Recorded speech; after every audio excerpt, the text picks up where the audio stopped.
Welcome to Facts TV News, where everything is true. Denham town explodes. Them kill him like one hug them around down. It never needed. That was the graphic solemn conclusion of an aunt of Horin Glen, the 32-year-old man fatally shot in an alleged confrontation with soldiers in Denham town Saturday evening. Pointing to the spot in the yard where Glenn was killed at 6:20 p.m., the aunt said that the now deceased has tried to mediate a conflict between her son and a soldier. And my son dem a beat up and him intervene. The soldier do him wrong, and him should have just admit same wrong, the aunt who asked not to be named said on Sunday. Good God, man, we are people like them. We give them light to charge them phone, so them don't need to come on here and disadvantage way. Protests ignites in Denham town on Sunday as irritated residents set old fridges, tires and debris ablaze on Charles Street, North Street and Spanish Town Road, labeling the death a ruthless attack. One teenager protester at the scene, who identified herself as the cousin of the deceased, said she witnessed a soldier use a gun to hit her brother and his friend near the eyes. I come across and I say, Soji, no, a little pitney, you cannot beat them, she said, adding that a soldier challenged her right towards her and struck her with his firearm. This evening press statement, Sunday, the Jamaica Defense Force reported that it had commenced an internal investigation into the civilian death and committed to cooperate with Indicom. Controversial shootings are not as unfamiliar narrative in Denham town, which has a storied history of gang warfare and confrontation with the security forces. Chronic violence is the very reason why the West Kingston Community was declared a zone of special operations Zozo in October 2017. A bid by the state to combine police and army saturation with social development projects. But even then, tensions are regularly inflamed as deep-seated mistrust remains between civilians and the security forces. And the claims and counterclaims on Saturday's fatal shooting are emblematic in the divide. Glenn's family and neighbors painted a picture of him as an innocent mediator. The soldier dem a beat some little boy, and like him go there and say, you know, see little boy. So the soldier and him catch up. My aunt could draw him and carry him to the yard, and the soldier run from where him dey and pull the gate and shoot him in the yard in front of his son, a resident said. But according to the Jamaica Constabulary Force, 8 JDF soldiers were on foot patrol along Straw Street when they saw 4 men who aroused their suspicion. When they proceeded to search the individuals, they were allegedly spot on by residents. The team was then approached by Glenn, who allegedly poured the contents of a beer bottle on them. The police said that when the team attempted to accost Glenn, he ran into a yard where a confrontation ensued. During the tussle, Glenn reportedly held onto the soldier's weapon, allegedly to disarm him, and was shot 4 times. He sustained injuries in the abdomen and was subsequently pronounced dead at the Kingston Public Hospital. Videos circulating on social media depict the alleged altercation between residents and the JDF shortly before the incident took place. In one video, Glenn is seen being carried away by residents after he was shoved and kicked. Residents had vowed to continue protests this week. Senior Superintendent Michael Phillips, who heads the Kingston Western Police Division, has called for calm. I am asking the residents to cooperate with the security forces in the area and not to assault members of the joint forces, as we have had reports of members being assaulted by citizens, the police commander stated. In the meantime, we urge them not to block the roads, and anyone who was witness to the fatal shooting should contact Indicom, who is leading on the investigation. Indicom Commissioner Hugh Faulkner said in a television Jamaica interview that his staff had recovered spent casing and taken blood samples from the death scene. Several rifles were also to be subjected to ballistic testing.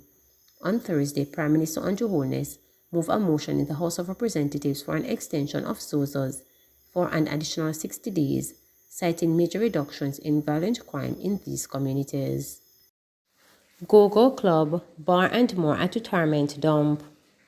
Anything you want and more can be found at the problem-plagued retirement dump in St. James, even a Go-Go Club according to the council, in whose division it sits.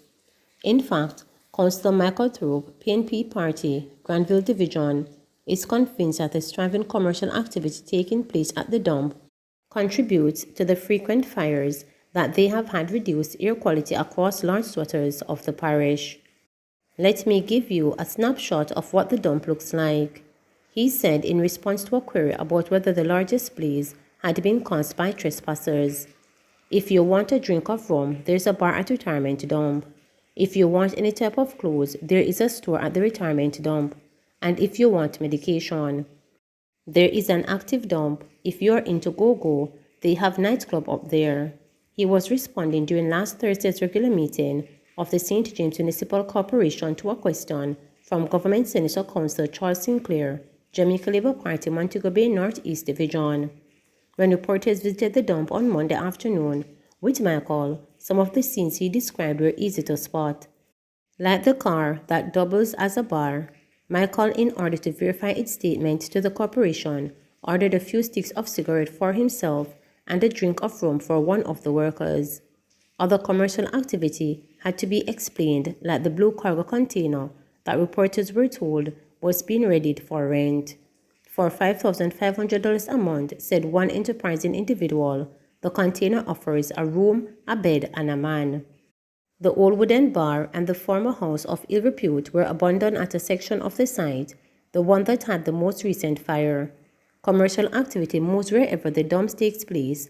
Reporters understand. There is a main gate at which entry is supposed to be monitored, but reporters easily gain access using a road at the back of the dump on Monday. The lax security measures, Michael said at last week's meeting, are contributing to the problems at the dump, such as the recent fire. "I concur with Senator Sinclair. The problem is right up there. We have asked so long that anyone who is entitled to go inside there should be given ID. Go up there, how many persons have ID to go in there? Is the wall around the dump properly secured?" he asked rhetorically. The last fire at the dump began on March 28 and, supported by unusually strong winds, lasted for about 3 days, spewing thick fumes of smoke that enveloped nearby communities. Last Thursday, Michael said the smoke is still lingering, and he warned that there is likely to be a lawsuit coming against the state-run National Solid Waste Management Authority, NSWMA. The citizens of Retirement and Granville area are putting together. "As a matter of fact, we have engaged a lawyer. This is going to be a test case. The citizens have come together, and I myself will be part of that, and very soon it will be served on solid waste NSWMA," he said. Michael's threats was supported by Councillor Dwight Crawford, JLP, Spring Garden Division. "The fire at Retirement landfill is unacceptable. Persons living in Granville and Retirement are suffering. The smoke was so thick you can cut it with a knife. It is untenable. It is very rare that both sides and public opinion meet, but it is clear that it cannot be continued," he said. His suggestion is for the landfill to be relocated, as in his view the problems are too severe to fix.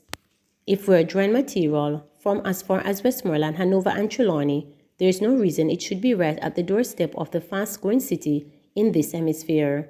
It can be relocated. I'm recommending to Solid Waste that they move the dump from the town and find some abandoned cane land where nobody lives, so if there should be a fire, it would not affect thousands of residents," said Crawford. Pearly Beach permit suspended after gridlock.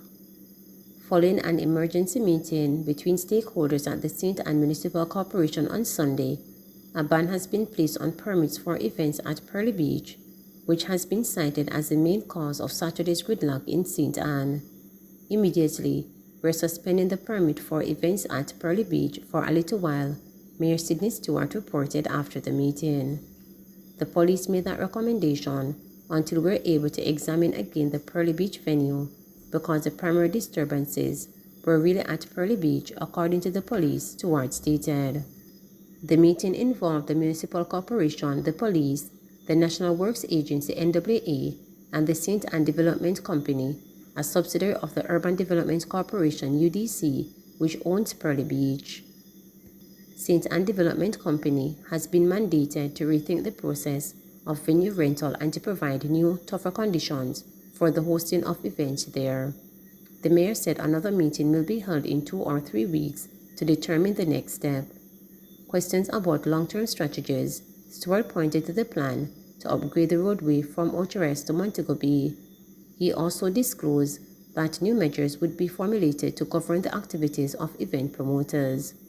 We're still going to be meeting with the promoters ahead of these events, and they will have to abide by several stipulations, including giving us a site plan how they will operate, he said. Social media was flooded with complaints on Saturday night about persons having to spend several hours caught in a traffic jam between Ocherous and St. Anne's Bay as the party at the government's own property hosted festivals of float.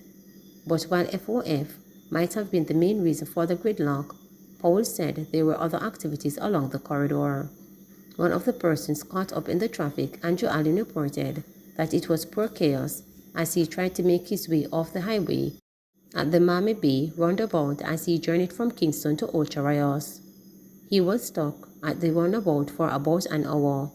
With easterly and westerly traffic at a standstill, Allen eventually went back on the highway, exited at Golden Grove, traveled through Colgate and Fern Gully, only to be confronted by another traffic jam going down Milford Road into Ocho.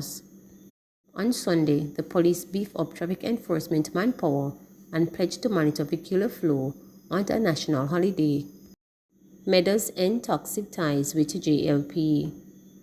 Dennis Meadows had quit membership of the ruling Jamaica Labour Party JLP. The separation took effect on March 24. In his parting shot to the JLP, Meadows disclosed that he has had a toxic relationship with the party for the last 8 years. A photograph of Meadows with People's National Party PNP blogger Kamal Forbes has been making the rounds on social media. Meadows was non-committal about his political future. I have served the JLP for the days of my youth and most of my adult life, but I cannot confirm nor deny that I have interest in becoming a member of the PNP, he said in a response to queries. A reliable source within the opposition People's National hierarchy in Trelawney Northern has confirmed that there has been talks with Meadows about his political ambitions.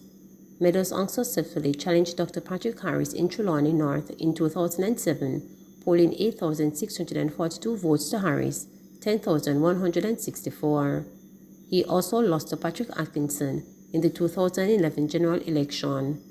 Atkinson tallied 10,869 votes to Meadows' 8,548. On his third try in 2016, Meadows was again defeated by PNP's Victor Wright by a margin of just under 500 votes.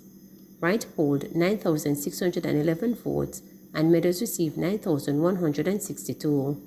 Meadows has come under scrutiny recently after being finger-pointed by Firearm Licensing Authority CEO Shane Dolan as one of the several officials who between 2014 and 2017 granted gun permits to more than 200 people with criminal convictions or adverse traces. Meadows had served as deputy chairman of the board. Documents seen by reporters also showed that Clint Rennie, Meadows' brother-in-law, was among the more than 200 people of questionable character granted license. Meadows had denied wrongdoing. Please remember to subscribe, like, share, and click the notification bell for daily updates.